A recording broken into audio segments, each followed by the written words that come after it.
नमस्कार साथियों। आज एक विशेष विषय पर हम आपसे चर्चा करने वाले हैं। चूंकि उत्तर प्रदेश के अंतर्गत आपने इस विषय वस्तु को सुना होगा, तो आखिर क्या पहलू है और किस कारण से ये विषय चर्चा में रहा, उसी बिंदु की हम थोड़ी सी यहाँ पे सूक्ष्म चर्चा आप सबके साथ करेंगे। एक्चुअली अभी आपने एक दो दिन पहले कुछ न्यूज़पेपर और कुछ पेपर कटिंग के माध्यम से ये सुना होगा कि अब राज्य सरकार ये निर्णय ले रही है कि जितने भी प्रदेश में सरकारी विद्यालय हैं उनको प्राइवेट प्लेयर के हाथों में दिया जाएगा। अर्थात एक तरीके से पब्लिक प्राइवेट पार्टनरशिप को यहाँ पे मजबूत किया जाएगा, ताकि जो विद्यालय की एक आमूल चूल व्यवस्था है उसमें और भी गति लाई जा सके।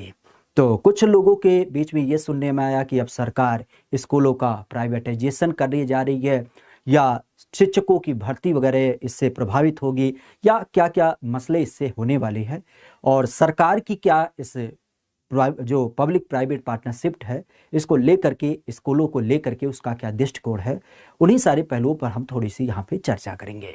तो विशेषतः आज का जो हमारा मूल संदर्भ है वह वही है कि उत्तर प्रदेश में क्या जो स्कूल हैं उनको प्राइवेट हाथों में दिया जा रहा है, या फिर सरकारी स्कूल एजिटेड रहेंगे, उसमें केवल प्राइवेट प्लेयर उसको, जैसे होता ना गोद लेने की नीति, कि उसको गोद लेकर के और उसको डेवलप करेंगे। तो इन्हीं पहलुओं की जब बात की जाए तो कह रहा है कि ट्रेनिंग प्रोग्राम से बेहतर किया जाएगा सरकारी स्कूलों का स्तर। अर्थात ये बात तो क्लियर हो गई कि सरकारी स्कूल में ट्रेनिंग होगी, मतलब सरकार भी रहेगी और प्राइवेट प्लेयर भी रहेंगे, दोनों मिल करके आगे बढ़ेंगे। हमारे यहाँ पे एक बड़ी पुरानी परिकल्पना है कि साथी हाथ बढ़ाना एक अकेला थक जाएगा।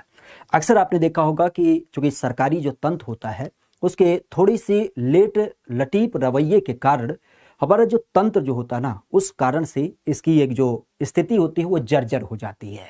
जबकि प्राइवेट प्लेयर की जब बात करते हैं तो आपने प्राइवेट स्कूलों के माध्यम से देखा कि वह लोग हमेशा एक्टिव रहते हैं, हमेशा रिस्पॉन्सिबल रहते हैं, और इसी कारण से उनका स्तर क्या होता है, एक डेवलप्ड स्तर होता है।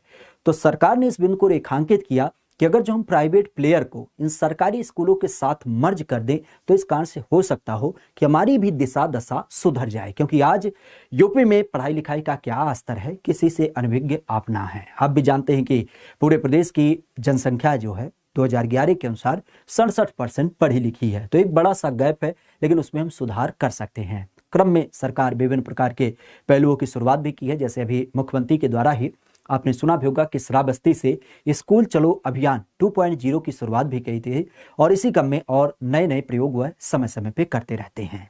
अब अगर जो इसकी बात करें तो ट्रेनिंग प्रोग्राम हमारे यहाँ पे क्यों चालू किया गया, विशेष इसकी बात की जाए तो खासा ध्यान रखिएगा कि अब इसके माध्यम से होगा क्या कि जो स्कूलों के छात्र होंगे तो उन छात्रों से हायर एजुकेशन संस्थानों का भ्रमण कराया जाएगा। जैसे बड़े बड़े जो शोध संस्थान होंगे तो जब वहां पे बच्चा जाएगा तो उसकी कार्यविधि, उसकी संकल्पना, उसमें क्या कार्य होते हैं, इन नई नई चीजों को सीखेगा। फिर छात्रों को कैरियर राह चुनने में, क्योंकि हमारे यहाँ की सबसे बड़ी बाधा क्या होती है कि वह हमेशा फोकस रहता है कि हम एकेडमिक कर लें, लेकिन आगे हमें किस एक फील्ड में वर्क करना है उसके बारे में हमें लगता है कि 12वीं तक के बच्चे को नहीं पता होता है। इवन बहुत सारे बच्चे तो जब ग्रेजुएशन कर लेते हैं तब उसके बाद सोचते हैं कि अच्छा ये नौकरी हमें करनी है तो हमें इस दिशा में कार्य करना चाहिए। तो इस गैप को भी कम करने के लिए कि कैरियर की जो राह है अगर जो उसे हम शुरू से ही सुनिश्चित कर दें तो बच्चा उसी दिशा में पढ़ाई करे। फिर इसके माध्यम से स्कूलों के स्तर में सुधार होगा। जाहिर सी बात है जब प्राइवेट प्लेयर यहाँ पे आएगा तो वह कुछ इन्वेस्ट वगैरह भी करेगा और इस कारण से स्कूल के स्तर में सुधार होगा ही होगा।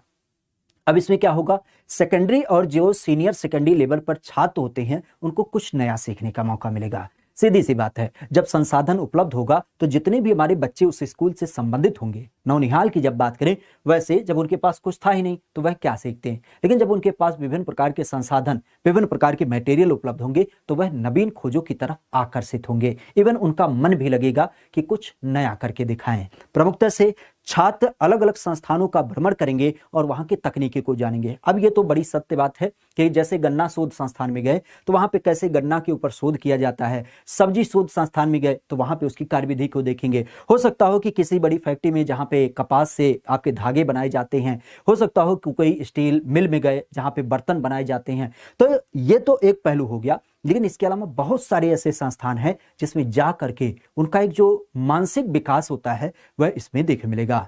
तो अगर जो हम फीचर की बात करें तो फीचर तो किसी निगेटिविटी को यहाँ पे नहीं फोकस करता, बल्कि ओवरऑल कहीं ना कहीं कह सकते हैं कि हम पॉजिटिव दिशा में आगे बढ़ने की बात करें। अब अगर जो इसकी बात करें तो इसका वर्जन क्या है, खासा ध्यान रखिएगा, क्योंकि अब बच्चों को यहाँ पे भेजा जाएगा तो कौन कौन से बच्चे किस किस तरीके से, तो छात्र जो होंगे वह और भी स्कूलों में जाएंगे, मतलब अदर जो मतलब कह सकते हो कि हमारे यहाँ का कोई डेवलप स्कूल है, कोई पिछड़ा स्कूल है, क्या उसकी स्थिति है, कैसे वहाँ पे पढ़ाई लिखाई होती है, उस तरीके से विभिन्न प्रकार के स्कूलों में जाकर के वहाँ के जो छात्र होंगे उनसे मिलकर के उस एजुकेशन सिस्टम को समझने की बात करें। जैसे मान लेते हैं कि हमारे प्रदेश में कोई मदरसा है, कोई संस्कृत कॉलेज है, कोई सीबीएसई बोर्ड से संबंधित कॉलेज है, कोई विद्या मंदिर है, कोई प्राइमरी स्कूल है। तो जब अलग अलग विद्यालय में जाएंगे तो वहां का कल्चर क्या है, उन सारी पहलुओं को वह सीख पाएंगे। पुनः यहीं पर जब वह अलग अलग विद्यालय में जाएंगे तो वहीं से बच्चों को पढ़ाने का जो तरीका होता है वह भी सीखने में समझ में आएगा कि आखिर किस एक संदर्भ में किस एक स्तर से पढ़ाई की जाती है। जैसे प्राइवेट स्कूल वाले क्या कोई नई तकनीकी का इस्तेमाल करते हैं, क्या डिजिटल बोर्ड उनके यहाँ पे लगा है कि वह भ्रमण करके पढ़ाई कराते हैं, कि वह प्रोजेक्ट वर्क दे करके पढ़ाई करते हैं। इन सारी पहलुओं की जब बात की जाए तो मतलब पढ़ाई लिखाई का जो तरीका होता है वह भी इसमें शामिल हो जाएगा। अब जाहिर सी बात है जो बच्चे जाएंगे, कौन कौन से बच्चे जाएंगे, क्या सभी बच्चे को, वो जो छोटा सा बच्चा है केजी में उससे इससे क्या लेना देना, उसको नहीं लिया जाएगा। अब जाहिर सी बात है एक अच्छा बच्चा भी होगा जो मान लेते हैं ग्रेजुएशन से ऊपर पीजी वगैरह की कोर्स कर रहा है तो उसको लिया जाएगा नहीं। यहाँ पे उन बच्चों को लिया जाएगा जिनके अंदर एक नया उत्साह होता है, एक नया जुनून होता है कुछ नया करने का। तो इस आयु वर्ग की जब बात की, मतलब कह सकते हो टीन एज की जब बात की जाती है 15 से 18 साल के बच्चों को, तो वह इसमें शामिल किए जाएंगे। खासा ध्यान रखिएगा। अब अगर जो देखा जाए तो इसमें अलग अलग प्रकार से, जैसे हमने अलग अलग कैटेगरी के विद्यालय की बात की, उसी तरीके से अलग अलग कैटेगरी में भी, जैसे मेडिकल कॉलेज कैसे वहां की पढ़ाई लिखाई होती है, क्योंकि वहां भी तो छात्र पढ़ते हैं। जैसे नर्सिंग संस्था, वहां पे कैसे आपके लड़के और लड़कियां पढ़ाई लिखाई करते हैं, उनका क्या रोल होता है कि आपके एक तरीके से प्रैक्टिकल वर्क करते करते वह क्लासरूम में भी इंगेज होते हैं, और उनकी दिनचर्या क्या होती है, पढ़ाई लिखाई कैसे होता है, मतलब पूरे पहलू को यहाँ पे क्या करेंगे, वह जानने की कोशिश करेंगे। प्रमुखता से अगर जो इसी क्रम में बात की जाए तो अब बात होगी इसके संदर्भ में क्या सुविधा होगी। जाहिर सी बात है तो सीधी सी संकल्पना है कि ट्रेनिंग आप स्कूल प्रोग्राम के तहत जब ये बच्चे अलग अलग इंस्टीट्यूट या संस्थान में जाएंगे, उनको आपस में कनेक्ट किया जाएगा, तो इसके माध्यम से स्कूलों के स्तर में सुधार होगा। ये तो सत्य बात है भाई, कोई अपना क्यों, मतलब कोई अपनी खिल्ली क्यों उड़ाएगा, वह हमेशा कुछ बेहतर करने की बात करेगा। तो उसे बेहतर करने के मामले में कहीं ना कहीं उसके स्तर में सुधार होगी। और साथ ही साथ जो हायर सेकेंडर और सेकेंडरी स्तर के जो बच्चे होंगे उन्हें कुछ नया सीखने का मौका मिलेगा। सीधी सी बात है, जब वह भ्रमण करेंगे, कुछ नए लोकेशन में जाएंगे, कुछ नई चीज़ों को जानेंगे, तो उसे अपने अंदर भी इम्प्लीमेंट करने की बात करेंगे, तो उन्हें कुछ नया सीखने का अवसर मिलेगा। साथ ही साथ जब अलग अलग संस्थान में भ्रमण करेंगे तो वहाँ तकनीकी के बारे में जानेंगे। जाहिर सी बात है अलग अलग तरीके से अलग अलग संस्थानों में पढ़ाई लिखाई, अलग अलग संस्थानों में अलग अलग कार्यशैली, इन सारे पहलुओं को वह यहाँ पे जान पाएंगे। पढ़े भारत बढ़े भारत हमारा एक मोटो है, हमें सबको साक्षर बनाना है। तो इस कारण से पढ़े भारत बढ़े भारत अभियान को इस ट्रेनिंग प्रोग्राम के माध्यम से स्कूल के जो बच्चे हैं उसके माध्यम से उनको स्मार्ट बनाना है। ओवरऑल बच्चों का हमें ग्रोथ करना है इस पूरी प्रक्रिया के माध्यम से।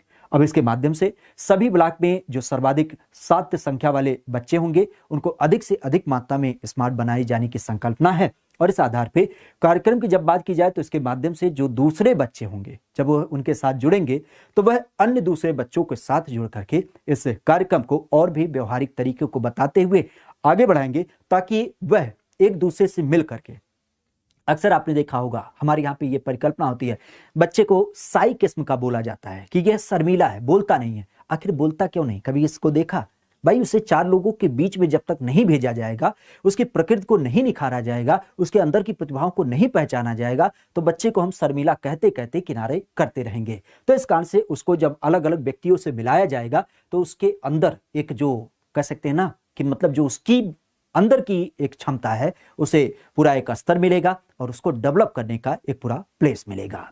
खासा अगर देखा जाए तो अब इसमें होगा क्या, तो सुविधा के अंतर्गत ही जो चयनित ग्रामीण क्षेत्र के स्कूली बच्चे होंगे उनको शहरी क्षेत्र में भेजा जाएगा, गांव के बच्चे शहर जाएंगे, और साथ ही साथ मान लेते हैं कोई शहर का बच्चा है तो उसे गांव क्षेत्र में भेजा जाएगा ताकि वह दोनों लोकेशन को समझ पाए। पुनः इसके अलावा देखा जाए तो बच्चे को इसके साथ जोड़ने का एक ही मतलब है कि बच्चे को जब इसके साथ जोड़ा जाएगा तो जो उनके अनुभव होंगे वह जाहिर सी बात है अपने में मिलेंगे, तो अपने में साझा करेंगे। जैसे शहर का बच्चा गांव के बच्चे से, गांव का बच्चा शहर के बच्चे से, तो जब वह आपस में मिलेंगे तो उनका एक अपना खुद का क्या होगा, ओवरव्यू होगा जो इस माध्यम से अपना साझा करेंगे। और खास करके कहीं न कहीं चूंकि गांव के बच्चे अधिकतर ऐसे देखने में आता है कि वह थोड़ी पढ़ाई लिखाई में ढीले ढाले होते हैं, तो उनके ऊपर कुछ ज्यादा फोकस रखा जाएगा। अब बात की जा रही है अगर सरकार की, तो सरकार इसके माध्यम से चाहती क्या है, तो सरकार का मानना यह है कि जो गांव क्षेत्र के बच्चे होते हैं वह शहरी क्षेत्र के बच्चे में संकोची, वही हमने कहा शर्मीलापन। तो शहर के बच्चे आपने देखा होगा पापा के सामने बोल करके पापा ये काम है वो काम है, इवन अगर जो किसी नए रिश्तेदार के आगमन की बात की जाए तो उसमें भी वह डरता नहीं है, मतलब वो पूरी तरीके से ओपन माइंडेड होता है। जबकि गांव का बच्चा कोई पूछ ले किस क्लास में पढ़ते हो तो मुंह बनाना चालू कर देता है। तो वही वाली बात हो रही है कि बच्चे के अंदर जो ये संकोच है, जो शर्मीलापन है, उसे दूर किया जाए और उस आधार पे कहीं न कहीं वह एक ओपन माइंड, जैसे शहर का बच्चा होता है बिल्कुल द्वंद्व तरीके से घूमता टहलता है, कोई उसे निर्भीकता का कोई ऐसा टेंशन ना होता है कि मतलब कोई डर है या कोई ऐसा पहलू है, तो उस तरीके से उसमें एक ओपननेस आए। इसके अलावा साथ ही साथ ग्रामीण क्षेत्र के जो स्कूल होंगे, क्योंकि सरकार शहरों में तो लगभग व्यवस्थाएं आपकी ज्यादा से ज्यादा उपलब्ध होती हैं, लेकिन गांव में व्यवस्थाएं कम होती हैं, तो इस कारण से गांव के अधिक से अधिक स्कूल क्या किए जाएंगे, इससे जोड़े जाएंगे। और सबसे बड़ी बात क्या होगी कि जो 12वीं पास बच्चा होगा उसे ये कम से कम इतना तो पता हो कि आगे की हमें किस स्तर पे पढ़ाई करनी है, और उसके लिए वह अपने भविष्य की रूपरेखा को भी जान पाए और उस दिशा में तैयारी और उसके आधार पे पठन पाठन को वह चयन कर पाए। विशेषतः अब सरकार की जब बात की जाए तो ये कितने महीने तक प्रोग्राम चलाएगी, तो ध्यान रखिएगा ये 3 महीने तक चलने वाला एक विशेष प्रोग्राम होगा जिसका क्रम है अक्टूबर से दिसंबर तक। अक्टूबर में चालू होगा, दिसंबर में इसको समाप्त कर दिया जाएगा। छात्रों को जितने भी बड़े बड़े संस्थान हैं, जैसे हायर एजुकेशन संस्थान है, उसमें भेजा जाएगा और इसके माध्यम से कह सकते हो 30 सितंबर तक जितने भी हमारे जिले हैं उनसे एक सूची वगैरह मांगी जा रही है, जिसके आधार पे क्या होगा, किन किन विद्यालयों में किन किन को भेजा जाएगा उसका एक रोड मैप तैयार होगा। जैसे हमने कुछ देखा कि गुड़गांव के ब्लॉक जो हैं वहां पे 50 स्कूल चयनित किए गए हैं, जिसमें फरूक नगर ब्लॉक की जब बात की जाए तो उसमें से 19 आपके हैं, पटौदी स्कूल की जब बात की जाए तो उससे आपके 26 स्कूल हैं, सोहना ब्लॉक की जब बात की तो आपके 26 स्कूल ऐसे शामिल किए गए हैं। तो ऐसे जिले के संदर्भ में अलग अलग ब्लॉकों को क्या किया गया है, इसमें सम्मिलित किया गया है। तो एक संशय जो हमारे भी मन में था पहली बार जब हमने इस टाइटल को देखा तो हमने यही सोचा कि मतलब सरकार स्कूलों को प्राइवेट कर रही है, लेकिन अब जानकारी के लिए बता दें कि सरकार का यहाँ पे कोई मोटो नहीं, ना तो टीचर की वैकेंसी को लेकर के, ना तो बच्चे को रीडेवलप करने के लिए, ना तो आपकी स्कूलों को प्राइवेट करने के लिए। इसका पूरा एक जो रोड मॉडल है वो यही है कि जो हमारे बच्चे हमेशा कहीं ना कहीं पीछे रहते हैं, उन खास करके एक वर्ग के बच्चों से, तो उन्हें एक साथ मिला देना ताकि वह लोग भी उस मुख्य धारा में क्या करें, उनके साथ हाथ से हाथ मिला करके चल पाए। विशेषतः आज के बिंदु को हम यहीं तक रखते हैं, बाकी किसी नए पहलू किसी नए बिंदु के साथ आपसे मुलाकात होगी। आज के लिए इतना ही। Thank you, all the best.